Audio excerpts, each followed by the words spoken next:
Hello everyone, Flash Notion here, back from Osolier. It's been a while since I recorded that last one, so, what happened? Right, so the Kishin got released, and Death fought him and was a badass.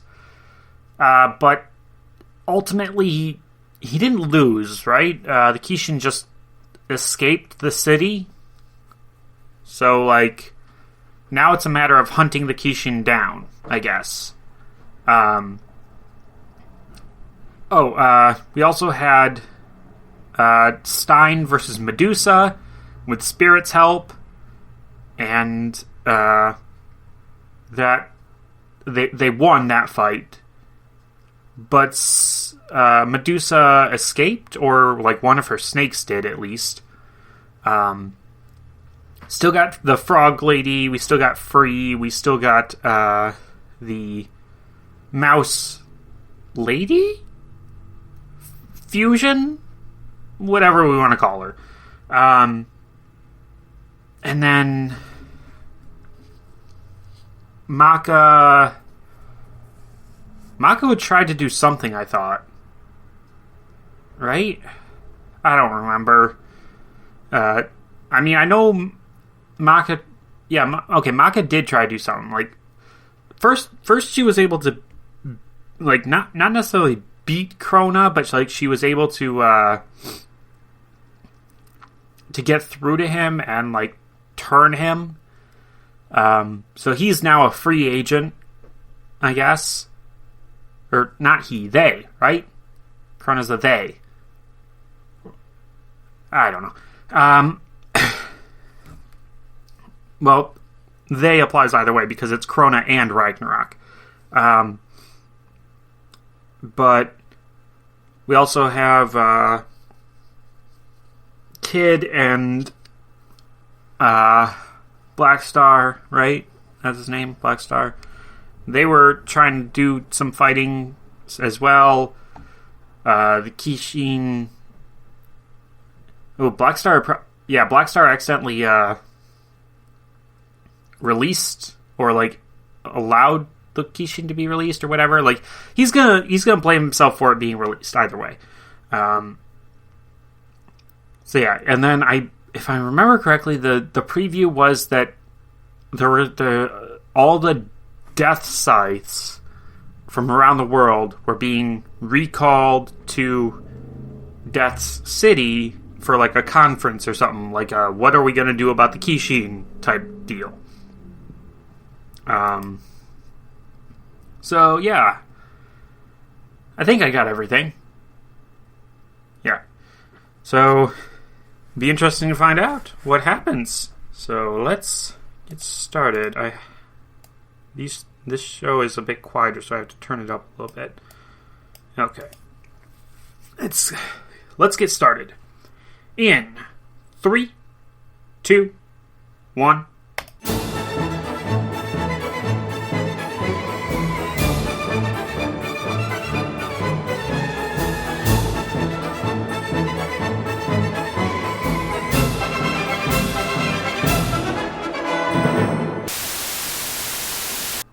Alright, so interesting set here. That's a bit weird because the second one is obviously a two-parter, or the first half of a two-part group of episodes. Well, maybe it's a three-part, I don't know, but I'm guessing two-part, because that's usually how these have been structured. If we go back through to what was it? The one with that ship there, right? These tend to be structured in... these mini-arcs tend to be structured with 2 episodes and spend one setting up everything and then another one kind of finishing it. And, yeah. This isn't the first time that they've straddled videos like this. It's just very unfortunate. Because, obviously, if I had had a way of knowing ahead of time, which I really don't, because I don't have anybody advising me on this, but if I'd had a way of knowing ahead of time, like, which of these were two-parters or whatever, I'd probably have watched the series, like, I'd have done the sets differently. And so that's a little annoying. But regardless, first episode, mainly lighthearted. Couple moments of like clear foreshadowing of some, like Stein going crazy eventually. Soon enough. Soon enough, Stein will soon succumb to the madness, at least temporarily, and I'm sure the protagonists will have to fight him, and that will be bad because he's very, very strong.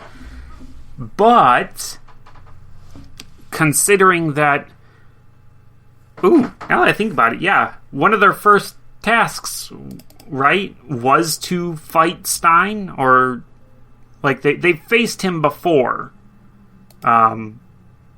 So it'll be a nice chance to see how much they've grown.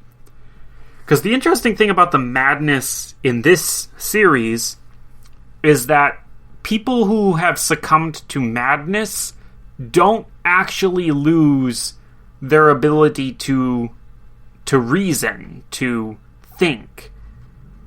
They just have a very warped perspective on everything. At least that's the way it seems to me. So, if Stein is still able to think and reason, and, well, reason in air quotes, but he's still able to use his intelligence once he succumbs to the madness, then he'll be a very dangerous opponent. So I do look forward to seeing that fight, as well as seeing what he uses as a weapon in that fight, if he uses one at all. And then we got the other death scythes, which at least we got 3 more of them.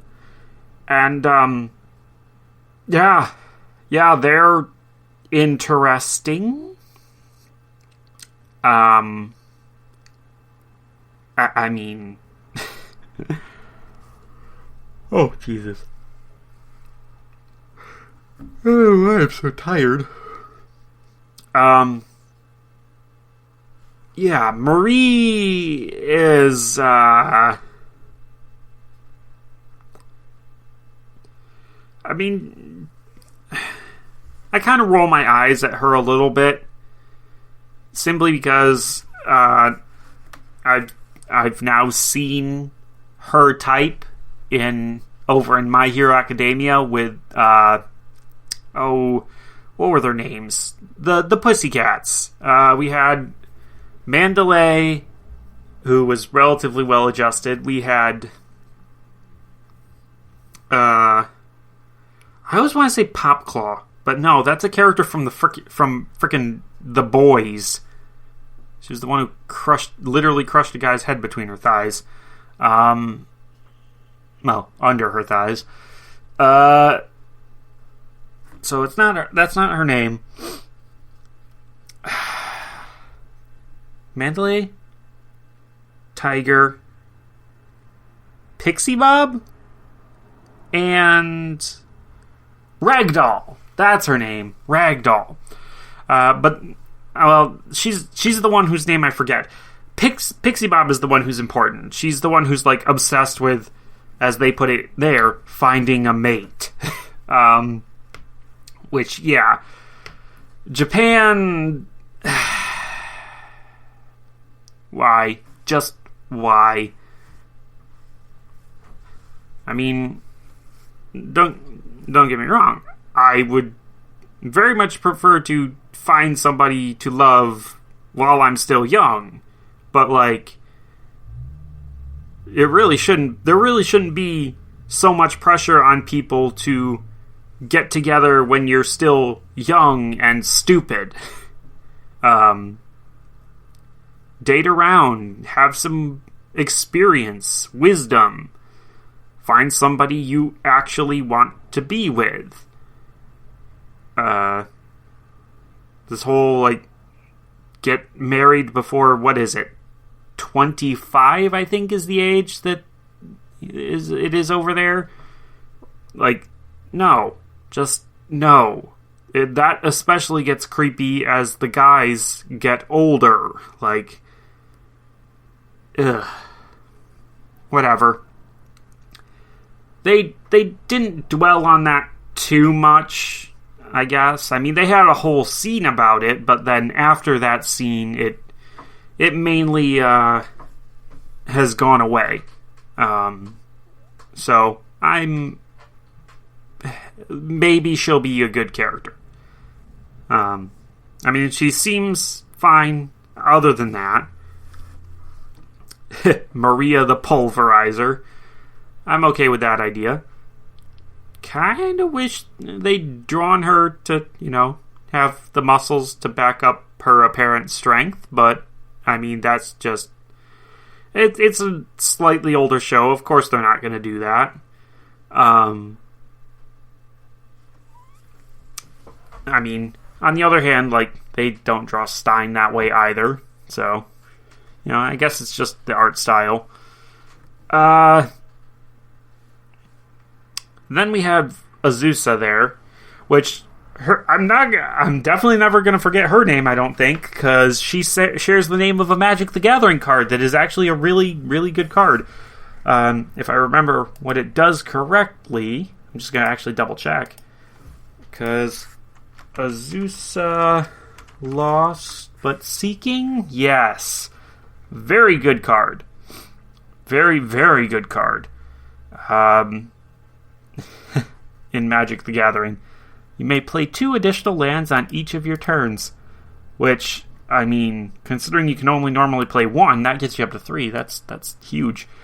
So yeah, for that alone, I'm going to remember her name. But also, like, design-wise and personality-wise, I think I like her a lot better than Marie. So, yeah, Azusa's fun. Justin... no. Just no. He's like a lot of the worst aspects of Kid, but like without the parts of Kid that I actually enjoy. So, yeah, I can do without him. And then the rest of the episode was mostly just fun stuff. We established that we're enrolling Krona and Ragnarok into the school. They're going to be having some fun there. We spent some time playing basketball, which... yeah, I feel bad for Maka. I don't even remember the rules of basketball. God, kind of wish I could, though. Really wish there was like an indoor recreation center that was near me that I could just go to as an adult for free, Like, surely there has to be somewhere, but like, if there is, I don't know about it. But yeah, being able to just play a pickup game of basketball or even just shoot hoops, like, I actually really like basketball. Like, in terms of, like, maybe not as a sport. I don't really like sports in general, but, like, as an activity, playing basketball, shooting hoops, it's real fun, There's a lot of physics to it, and, like, trying to get the angles just right, all that sort of stuff. Where do I aim? How do I move my arm? All of it. It's a lot of fun. If you're not, like, competitive about it. The more competitive you are with sports, the more obnoxious it is. Like, in theory, all sports are pretty cool. Football, baseball, soccer. I'm trying to think of others. Hockey.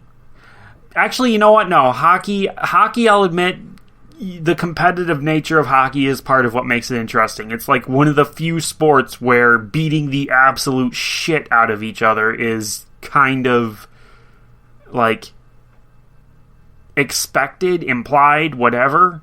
So like, yeah, the competitive aspect of hockey, I think, is part of the appeal there. It's not necessarily one I'd want to participate in, but I get the. It's like a modern gladiator match, blood sport type thing. Even more so than like football or even like rugby, I guess. But now that I think about that, it's weird that hockey is the national sport of Canada, when Canada just has that reputation for being really like laid back and polite. And it's like, here's our national sport. It's the closest thing we have to throwing slaves to the lions in the modern era. What the fuck? Anyway, so yeah, basketball. Basketball was fun. I liked seeing everybody in casual clothes. Most of them look better in casual clothes than they do in their uniforms, but like, that's everybody, so yeah.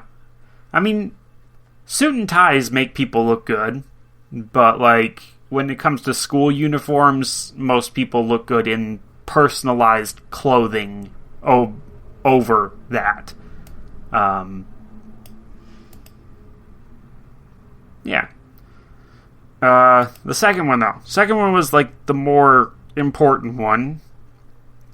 We, got crown out and about, read some depressing poetry, oh god, and then got sent to deal with a golem. That's... yeah, I'm not sure anymore if it's madness or just this one guy being an ass, but like, good lord, they really gloss over just how fucked up it is, what he's admitting to. So like, he has spent generations body swapping with his descendants and letting them die so that he could continue living, all over some kind of petty grudge. And like, now he's using a witch's soul to fuel his golem and allow it to do his bidding, apparently. Like, good lord. All of this is just fucked up. And apparently this has... actually, yeah, now that I think about it, none of this has... like, this does not really have anything to do with the fucking madness. At least it seems that way now.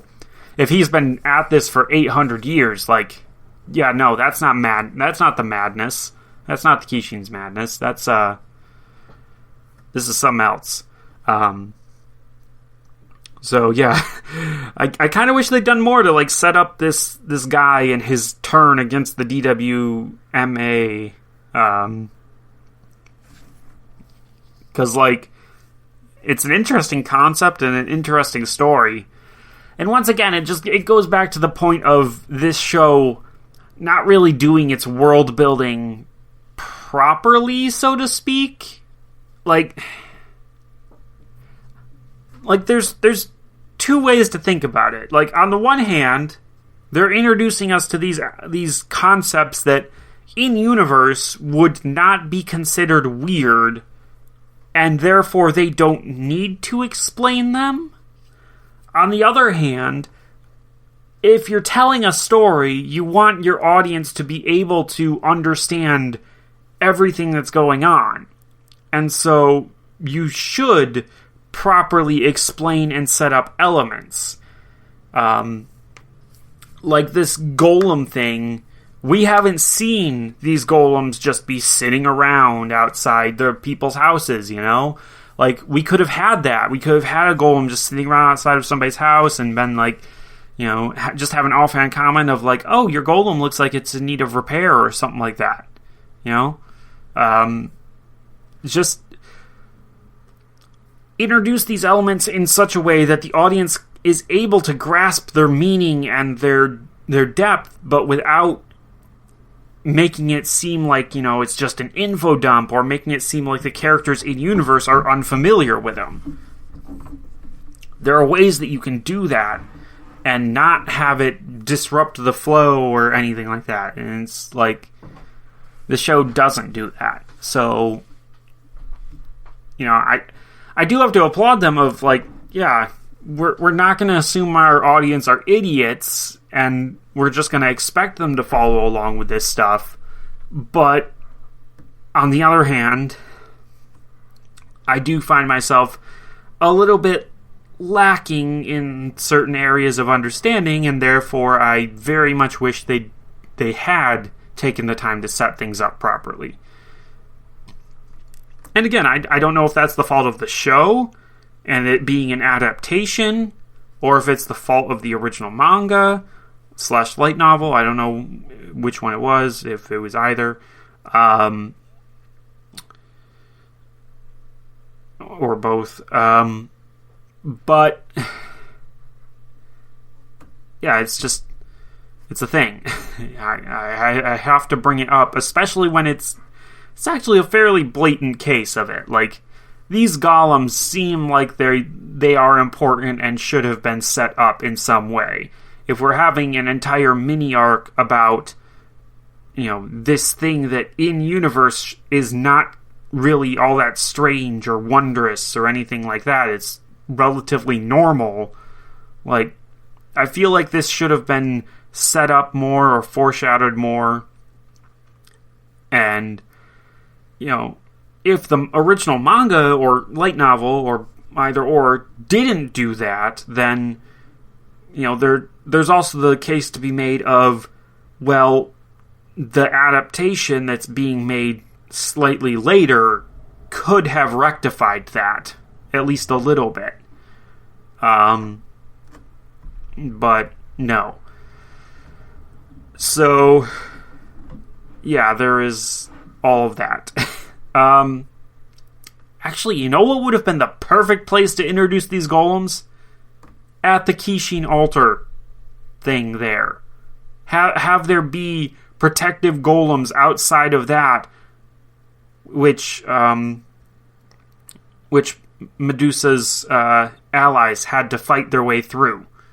That would have been a very neat way to introduce the concept. But no, they didn't. So, it is what it is.